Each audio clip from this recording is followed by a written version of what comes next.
Remember when the United Nations released a report stating that we only have 12 years left to reciprocate the inevitable effects of climate change in the planet? Well, they took it back. They reduced it to 18 months, a year and a half. There's garbage everywhere you go, from small candy wrappers to single-use plastic cups and utensils.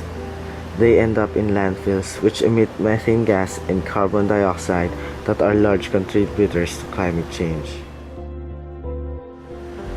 Carbon emission here and there. People insist on using vehicles that use petroleum-based fuels on all their transportation. This combust smoke that brings harm to us and to our environment.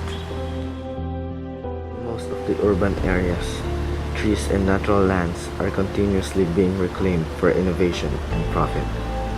These neutralize pollutants from the air that we breathe. But what happened to them? With these so-called development schemes, it has caused harm to nature with a cost for humanity. With these human-induced effects, these continue to worsen the lives of Filipinos, especially marginalized groups in the Philippines. For instance, students from the Polytechnic University of the Philippines state how they are affected by these said effects.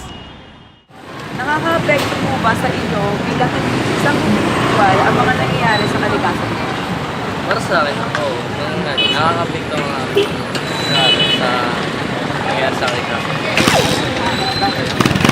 Dahil minsan pag ang environment natin, magulo or marumi, hindi tayo nakaka-motivate na makapag-aral o makapag-focus sa mga academic.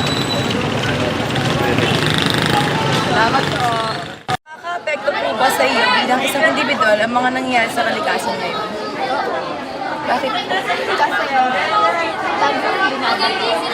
Lalo na nag-aaral ako dito sa imbis na makakuha ako ng 1 to 2 hours, naabot ako ng 5 hours o mas matagal sa ako. Nagdadala yung train, pag yung bus, hindi pwede munay kasi bahagi sa EDSA. Hindi ako makakasal ng television kasi bahagi sa EDSA. Pwede na siya makakako ng time sa pag-aaral, sa pamilya, sa mapagbagay niya. Salamat po. Addressing these environmental issues, which impact the lives of the Filipino people, is one of the objectives of an environmental network with the name Kalikasan PNE, or the People's Network for the Environment.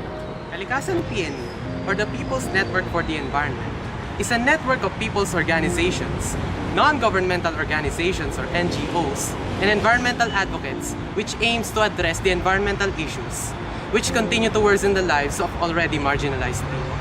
They aim to do environmental causes which have the people's interests at their core.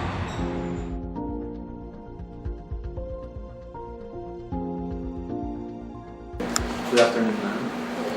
Can you give us a brief history on Kalikasan PNE? Okay, so yung Kalikasan, People's Network for the Environment, itinayo siya noong November 1997. So, mas tinayo siya dahil merong iba't ibang sectoral organizations, from farmers, from mga workers, from women, from indigenous people, na kailangan itambol yung mga environmental issues nila sa nationwide. So, yun yung pakay nung kung bakit itinayo siya. So, network siya, so may mga members siya ng iba't ibang people's organizations, sectoral organizations, regional congregations. Yeah.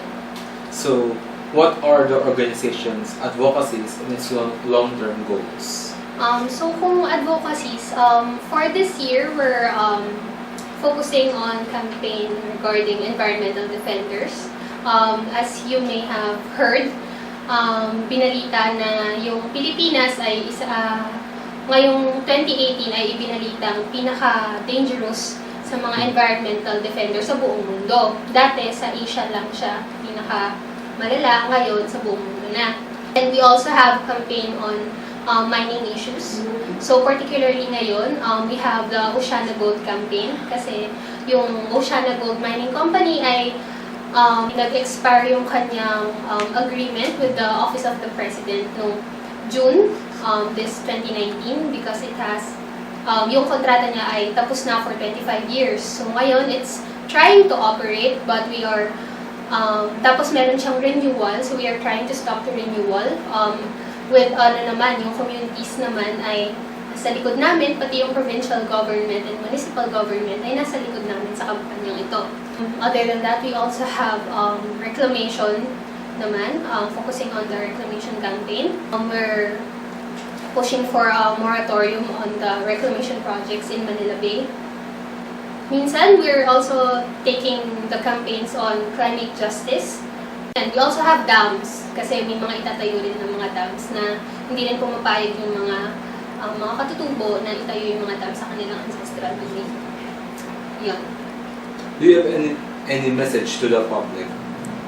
Join different environmental organizations. You can also join us, our network. You can join different progressive organizations. Siguro put importance na yung environment natin, hindi siya forever nandyan, nauubos din siya. Because of yung orientation na kuha lang tayo ng kuha dun sa ating natural resources. We only have 18 months or less to resolve the climate change crisis. So help us help communities, help farmers from the climate change vulnerabilities kasi yung Pilipinas ay one of the most vulnerable countries sa climate change. Ang namin ay the struggle for the environment is also the struggle for the people. So yun. Thank you. Salamat Yun po. lang. Together with Kalikasan PNE's cause, let us work hand in hand in spreading environmental awareness across the nation and make several steps to address climate change and environmental issues. United as one for the environment.